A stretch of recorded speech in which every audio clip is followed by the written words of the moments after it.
Ayoko na ng real estate.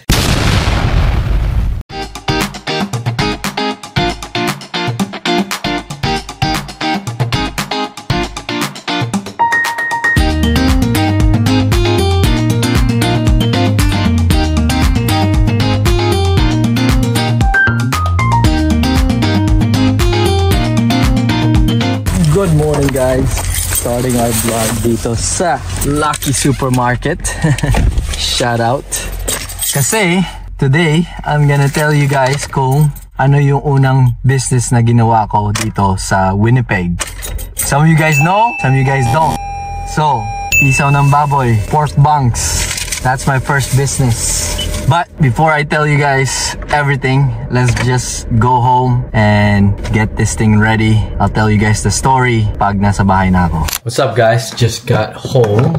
Ito, lilinisin muna natin siya bago natin makain. Alam niyo naman ang bituka ng baboy or any bituka, mabaho. So guys, napakamahal niya ngayon itong bituka ng baboy.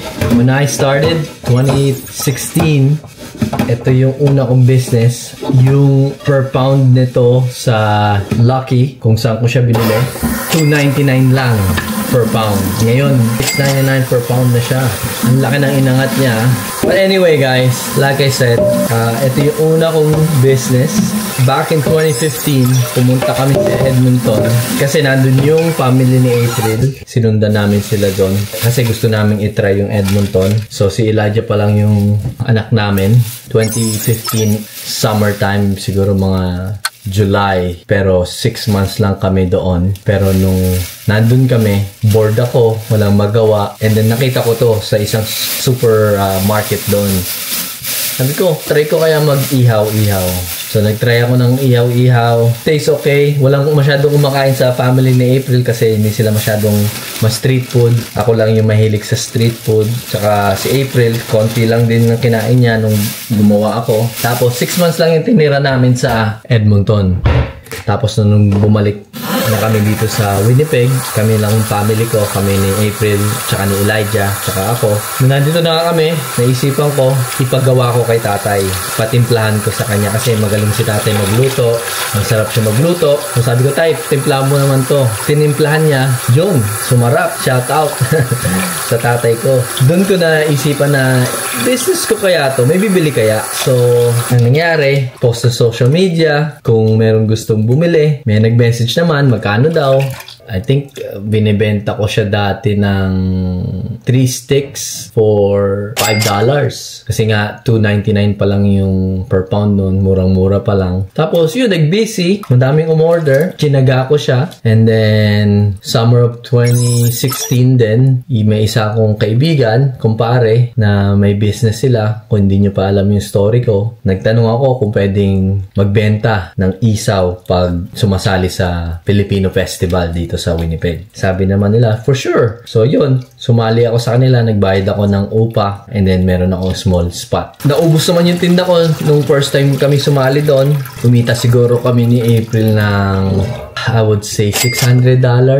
Ang puhunan lang namin doon is $200, $250. Hindi pa kasama yung pagod. But dun ko na-realize na, oh, may potential to. So, the next following year, same thing. Sumali ulit ako. And that second year, tumubo naman kami ng $1,200. Tapos, ang puhunan ko lang is around, I would say, $400 to $500.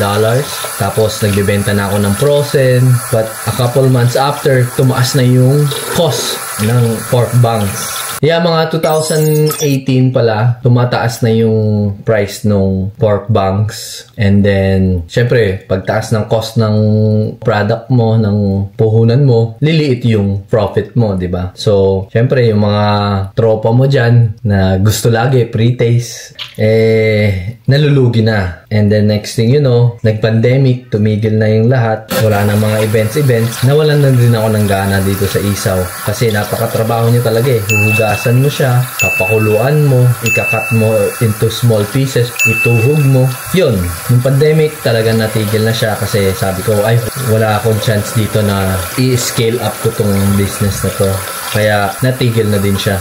And then nung pandemic, dun ako naghanap pa ng ibang pagkakakitaan. Hindi ako tumigil kasi na-layoff ako sa work ko nung 2019. And then nung na-layoff ako, dun ko na-realize na kahit may union pala kami, hindi pa rin ako guaranteed and safe dun sa trabaho na huling pinagtrabahuan ko. Kaya dun, nag-isip ako ng ano bang business na kaya kong kumita ng malaking pera, na kaya kong iwan tong trabaho na to. Kasi nung na-layoff ako talaga stressful Kasi buntis na nga si April noon, parating na si Ellis noon. Actually, nakalabas na pala si Ellis, 2019 pinanak si Ellis. And then, yun nga, stressful kasi sabi ko, lumalaki yung pamilya ko. And then, na-layoff pa ako, diba? So, nung tinawagan naman, 2 months after ng layoff, tinawagan naman ako ng mabilis. Dun ko na sinabi sa sarili ko na this time around, ako ang aalis sa kanila. And yun nga, naghanap-hanap ako ng business na malaki ang kita. And then, for some reason, pumasok yung real estate sa utak ko. Kasi yung kumpare ko, shoutout sa kanya, kilala niya kung sino siya. And matagal ko na din siyang kakilala simula nung dumating kami dito sa Winnipeg.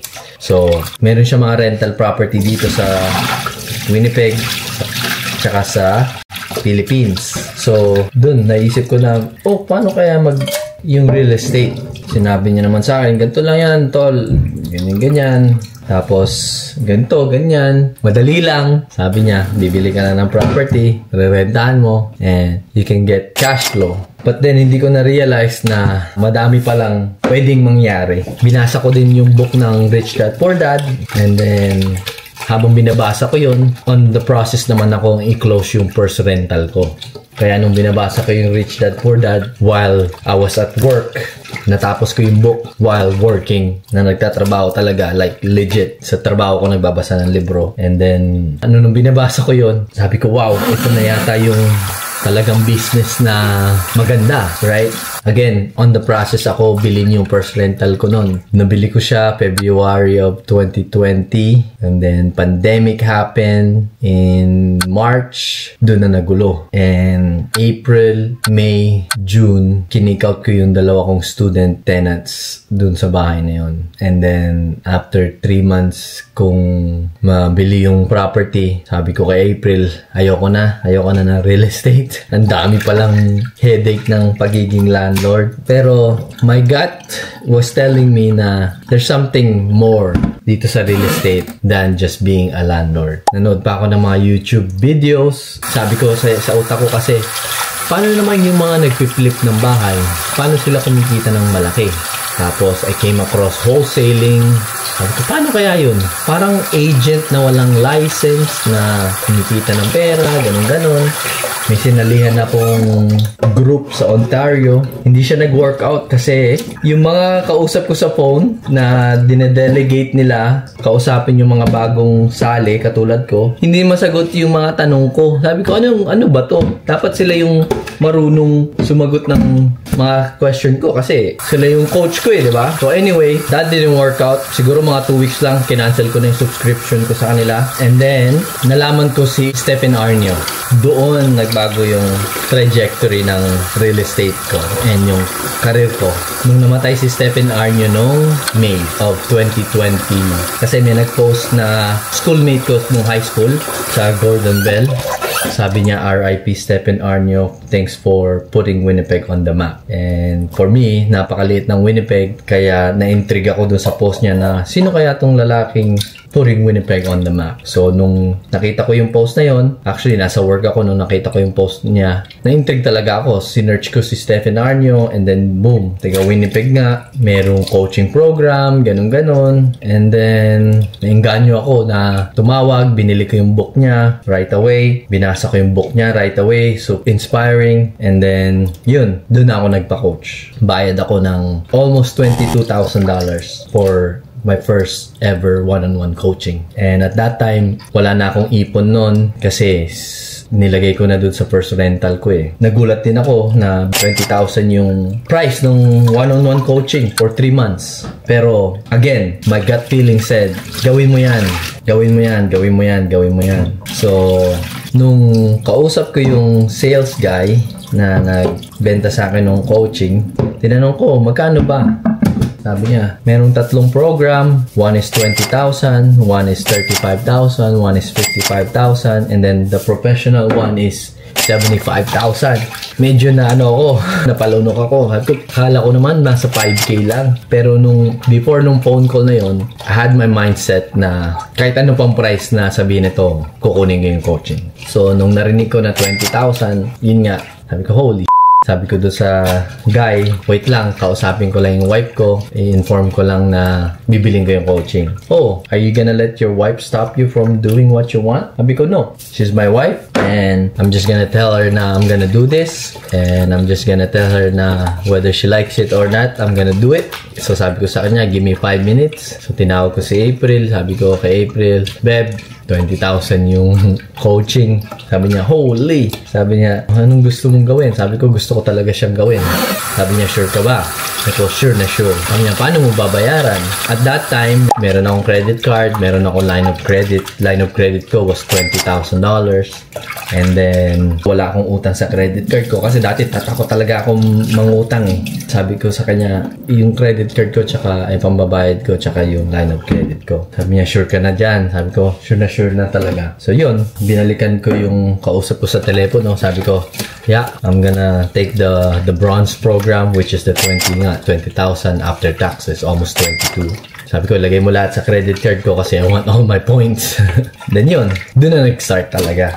Within 6 weeks of coaching with somebody, with my coach, with my mentor, within 6 weeks, nakahanap ako ng deals, private deals. And within a month after everything, actually a month and a half, nabawi ko na lahat ng ininvest ko sa startup ko, sa business ko na yun. Kumita ko ng $24,000. Let that sink in, guys. After a month and a half of doing all the work, I made my money back and more. Pero hindi ako minto doon kasi sabi ko sa coach ko, I know I did good on this deal, pero I didn't learn that much. Sabi ko sa kanya, I want you to keep coaching me. How much do I have to add? Sabi niya, just pay me another 10K and I'll keep coaching you for another 3 months. 10K yung profit ko, binayaran ko yung utang ko, tapos binigyan ko siya ng another 10K. So ngayon, I'm still down kasi 20K lang yung kinita ko di ba? So may utang pa rin akong 10K. But that being said, yung pinaka-return ng coaching is from where I am now,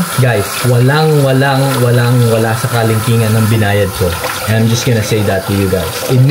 That coaching program made me 10-fold, 15-fold, maybe 20x. Yeah, 20x. So, kayo guys, kung nagbabala kayo mag-business, maybe you guys are not where you guys want to be right now. Maybe hindi pa yan yung business na super profitable. Nagtatry ka, maybe hindi siya gumagana. Pero wag ka mawalan ng pag-asa. Kasi it's all about timing and sabi nga nila, never giving up. Kasi kung ako, nung una, nag-give up na ako, nahirapan kasi ako dun sa first rental ko, probably nandun pa rin ako sa trabaho ko ngayon, dun sa inalisan ko. Probably, hindi kami nakakapag-travel ng family ko na masaya. Probably, hindi kami nakapagpunta ng Hawaii last year. Hindi kami nakapunta ng Philippines. Hindi ako nakapunta ng Toronto. Hindi ako nakapunta ng BC, Kelowna. And upcoming trips this 2025, hindi ko siguro siya magagawa kung nag-give up ako dahil nahirapan ako nung first rental ko. So, guys, sana wag kayong give up sa pangarap nyo dahil baka hindi pa yung right timing eh. Sabi nga nila, it's about timing yan. Minsan na makukuha mo ng agad-agad, minsan kailangan mo muna paghirapan talaga.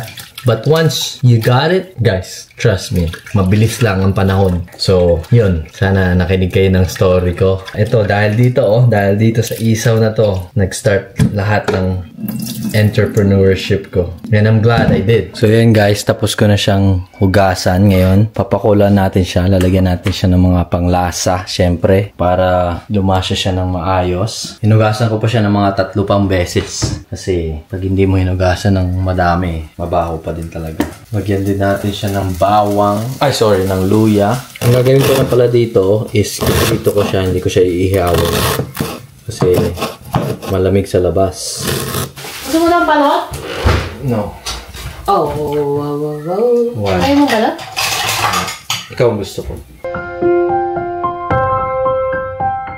Pakuluan natin siya ng 40 minutes to 45 minutes. Para lumambot siya. Tapos gugupitin ko siya after. And then, pwede na natin siya iprito. See you guys later. Okay guys, tapos na siya. Ngayon, gugupitin naman natin siya.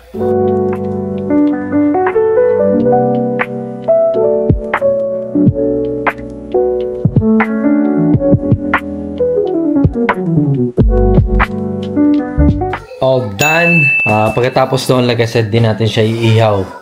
Ang gagawin natin is prito. Papa-crispy natin siya. Wanna be on the vlog? Yeah.